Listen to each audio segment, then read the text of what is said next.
Okay, welcome to my program, and I'm so pleased that Mr. Larry Johnson is here to answer some of my uh, questions and thoughts about what's going on in the world. If we start with tomorrow is a big day for Russia, Yeah, yeah, 9th of May, Victory Day. And already some of the heads of states have traveled to Moscow. right. Uh, the Slovak Prime Minister Robert Fico, he had to reroute because Estonia and Latvia in the Baltics wouldn't allow him in the airspace. Yes. What do we say about that? Yeah, the Baltic states are they're like a nasty little miniature poodle. Uh, they're irrelevant. Think about this. Um, the population of Brooklyn, so New York City is comprised of five boroughs, right? Yeah, I think you got Staten Island, you got Manhattan, you got the Bronx, you got Brooklyn and Queens. Estonia and Latvia, each country, has fewer people in it than does Brooklyn, New York. Okay, yeah, yeah. and Estonia itself, I worked in Estonia. I was in Tallinn, the capital, in the beginning of the 90s, working Mhm. for a Swedish Finnish construction company. And I mean, the country is so small. I'm from the north of Sweden. Sweden is not gigantic, but it's like ridiculous. If you go from Tallinn to Narva to the Russian border, it's only about what 100 miles. Yeah, yeah, It's it's nothing. nothing, and it's 1.1 million inhabitants is in Estonia, whereas 25 or 28% are Russian. Yeah, this the decision of these countries, and I was going to mention Lithuania is the size of Brooklyn. Mhm. So, each of them are so tiny. They're insignificant, other than they can be quite malicious. And if they could decide to start attacking the Russian speaking population, they're going to create a casus belli for Russia to intervene. Yeah, And frankly, I fully understand it if the Russians did that. But Putin is withheld. Um, but yeah, this kind of it is a gratuitous insult to Russia and to the other European countries that are going to commemorate with Russia the end of World War II. yeah, Uh, but it's sort of there as an indictment of those elements within Lithuania, Latvia, Estonia that collaborated with the Nazis. The same exactly. that we found in Ukraine. There were collaborators with the Nazis. Okay, Uh, we and all know and about the Banderas and the Azov battalion and and that whole story. same in Finland, Yeah, and there were elements in Sweden as well, as you know. yeah. But Finland actually were involved in fighting the Russians uh, in the Winter War, as they call it, in 1941. Sweden were only allowing the Nazis to transport troops up to the Norwegian northern coasts without saying anything. And of course, Sweden sold very profitably all the iron ore that Hitler needed to Hmm. produce his weapons. So Yeah. the Social Democrats, the communists in Sweden, which are still in rule, basically, but they call themselves little different names, but they're all socialist communists, and so is the European Union. And another thing, uh, the new chancellor of Germany, Friedrich Merz, Right. he didn't manage to get approved, but then he arranged a second round of voting, of referendum, and all of a sudden he had paid off some people and he got into power. And Right. I look at that as like I'm seeing another Germany, communist is Germany, maybe not Nazi, but they have ruled out all kinds of democracy out of the European Union and out of Germany. Or what do you think? Yeah, well, it is. You think that Germany, having been defeated by the Soviets, Right. the Russians, would have learned a lesson.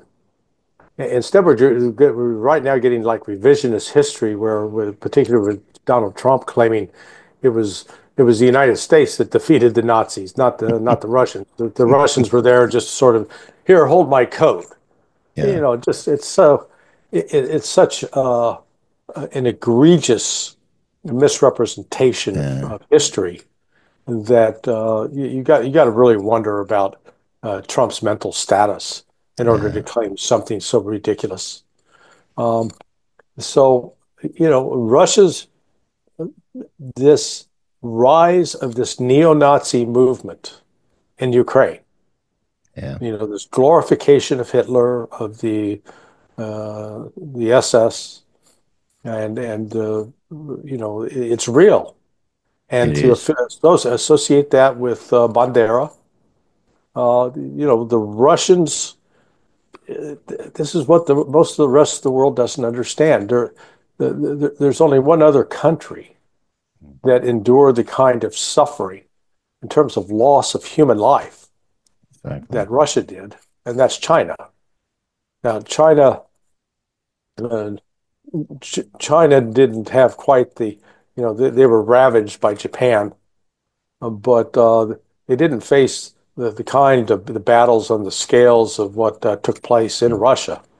Where you're talking the Battle of Moscow, then the Battle of Stalingrad, the Battle of Kursk, Operation Bagration.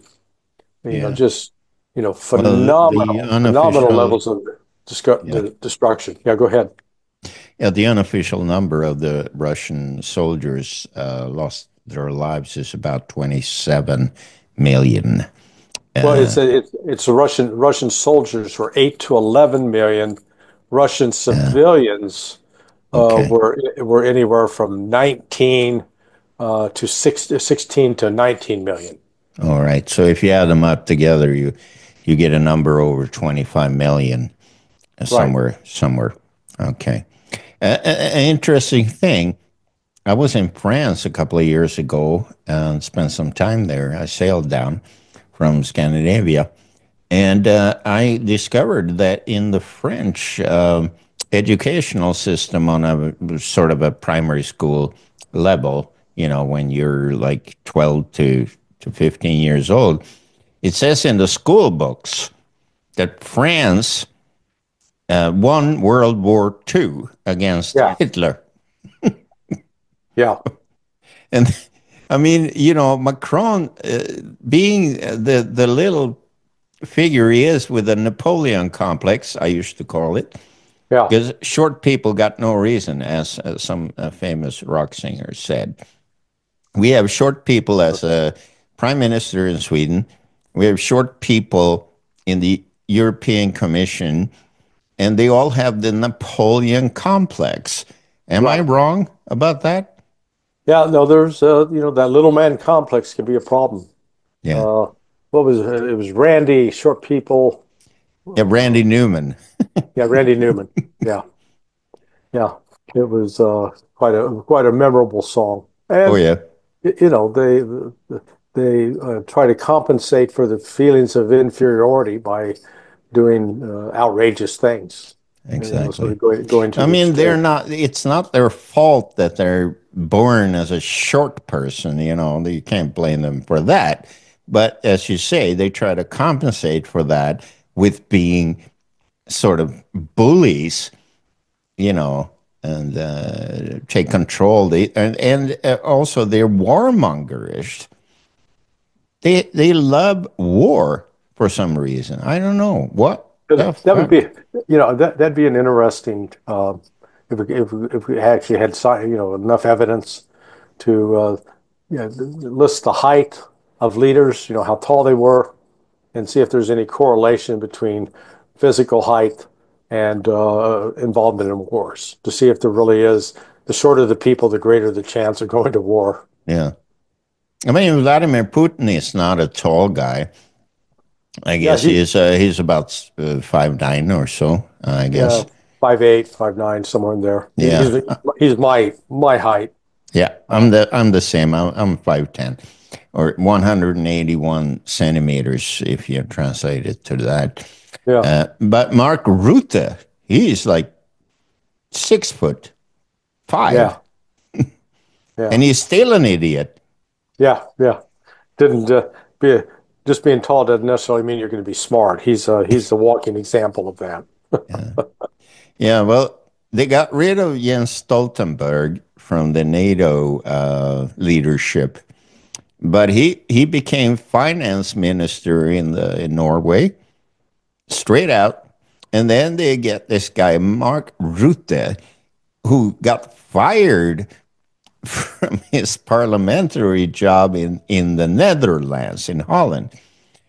He's a total ignorant person, and he's a warmonger. I don't know if you saw this. What's his name? Lindsey Graham and John McCain Yeah, were actually recorded from 2016 when they were in the Ukraine and saying that we are going to have your back. We're going to fight the Russians and you're going to help us. And they were talking to the Azov battalion's leaders. yeah, yeah. No, I mean, look, the bottom line is the war in Ukraine would never have occurred were it not for U.S. Uh, Involvement. This was, I would argue, part of a long-term U.S. plan of the deep state that it transcended just any one president. uh, But there were activities that Donald Trump like right now likes to claim, oh, I didn't know any, this war never would have happened if I'd been president. Well, I'm yeah. not so It sure did about that. happen when he was president the first time. Well, it was the things were put in motion while he was president Yeah. that contributed to this war. The uptick in U.S. NATO military exercises with Ukraine that were offensive in nature. What do I mean offensive? When you're running an amphibious warfare exercise, you're training U.S. Marines to land on Russian territory. That's number Yeah. one. Anti-submarine warfare, that's designed to train your forces to destroy Russian submarines. So those are offensive actions. Those are not defensive in nature. Um, then the Pentagon under Trump authorized the flight of B-52s along the Crimean coast during one of the military exercises. Again, just a very provocative act. If Russian bombers were flying along the Texas-Mexican border, we'd go crazy in the United Yeah. States. We'd see that as a provocation, as a threat. Yeah. So that's why. And then the other element was that the combination of total Ukrainian military personnel and reserves grew quadrupled in size under Donald Trump. Yeah. And all this was just a legacy of the previous, 20 years of military exercises, that had been conducted going Yeah. back to 1995. So, Trump is as guilty as Biden or Obama. Yeah. Goes back even further, I think, before Obama. But, the example you said, if Russian military forces, aviation or other, would be close to the southern border or northern border of the United States, it would be a panic situation. Yes, yes, Uh, yeah, in where I live in Sweden, we have Kaliningrad, about 400 kilometers across the Baltic Sea, where the Russians have a military base. And then you have the Baltic countries and Finland and Sweden. And this is something that the Western NATO warmongers are very interested in. We're seeing naval exercises. They have sorties with Swedish Air Force every day going up. because we have been provoking by sending military aid to Zelensky. Nothing else is the Yeah, problem. yeah, yeah, yeah. Now this is, I think one of the potential flashpoints going forward is if Norway, Sweden, Finland, Denmark decide to collaborate and try to shut down Russian access to the North Atlantic via coming out of the Baltic Sea, Right? then that's going to precipitate a military defeat for Finland, Norway, Sweden, and Yeah, Denmark. exactly. I mean, the Russians are not interested in controlling Scandinavia in any way. They would like to be friends with us. But if they're threatened militarily, they will act. And that's not, Swedish politicians live in a sort of a dream world where they think that the European Union or NATO would protect us.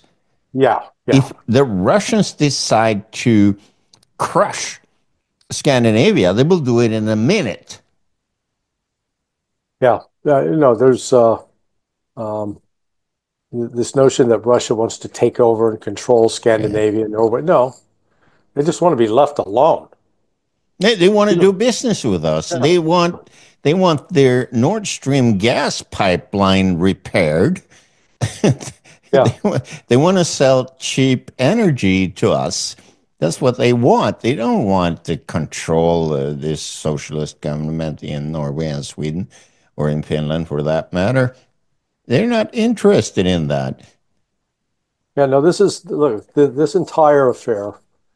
When you peel back all the different layers, Yeah, it's all about the a desperate attempt by the United States to preserve its hegemonic control of the political and international political and financial systems. yeah, And in the course of that, serving the interests of some very mm, strategic, powerful banking interests. yeah, And it's really it's all about the money. And why yeah, Russia and China with BRICS underway, what that now represents is an existential threat to the West. And the West is fighting like hell to try to prevent that from happening. But I think the West will fail. At yeah. least I am now hopeful the West will fail. Uh, well, I would like us not to fail, but our leaders, now I'm talking about Europe. I Right. mean, the European Union, they have no money.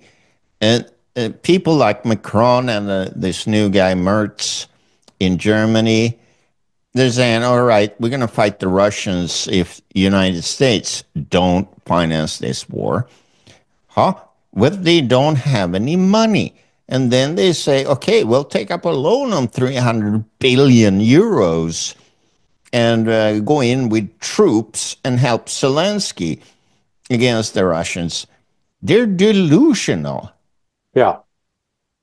Yeah.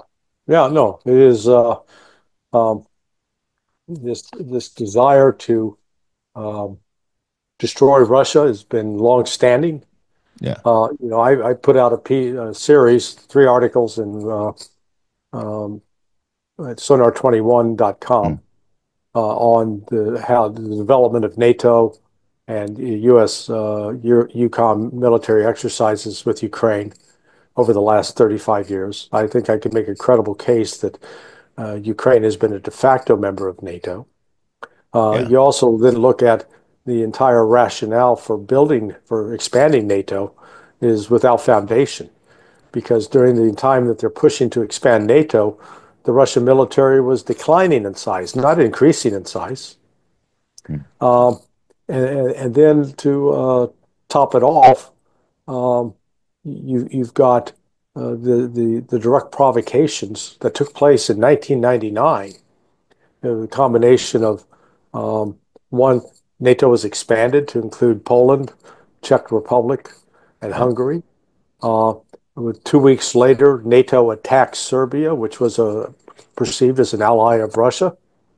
And then on August 7th, the Chechen war started with an invasion by radical Islamic Sunnis who were basically, had financing and support from Western intelligence agencies, Yeah. which started a 10-year war. It's not. It was 2 days after that that Vladimir Putin is named as prime minister by Yeltsin because Yeltsin finally he was getting pressure from, I'm sure, the intelligence service, the general staff of the Russian military, that we got to put some. You got to get somebody in charge and start confronting the Americans. We can't continue to be at the mercy of the Americans. Yeah. That's what I love about your expertise in this area. And for my viewers, which are a couple of thousand, sonar21.com. Subscribe to Larry Johnson's newsletter. It's absolutely informative, and I admire your research on this. And sometimes it takes a few minutes to read, but it's always to the point and very interesting. Well, thank you so much. I appreciate that. Yeah. Well, we try to do a little bit here in Scandinavia to inform people because in Europe, as in the United States, the mainstream media will not tell you what we're discussing at all. Yeah. No, they don't. They'd rather give you the mushroom treatment, keep you in the dark, and cover you with excrement. That's probably the best one I've ever heard. All right. Let's do it. Thanks so much, Larry, for this conversation, and I hope to see you again soon. We'll see how it plays out tomorrow. Tomorrow is coming up in Scandinavia. We have Moscow +2. So 9th of May, Zelensky has said that he is going to threaten everybody that goes to Moscow. We'll see how that works out. I We'll see hope if it works out well. Yeah, we'll see if he has a suicide wish or not. Yeah, exactly. So, Yeah. Yeah, we'll right, see. Hakan. Hey, Yeah. listen, man. Thanks so much. Thank you, sir, and I'll see you later. Bye. Okay.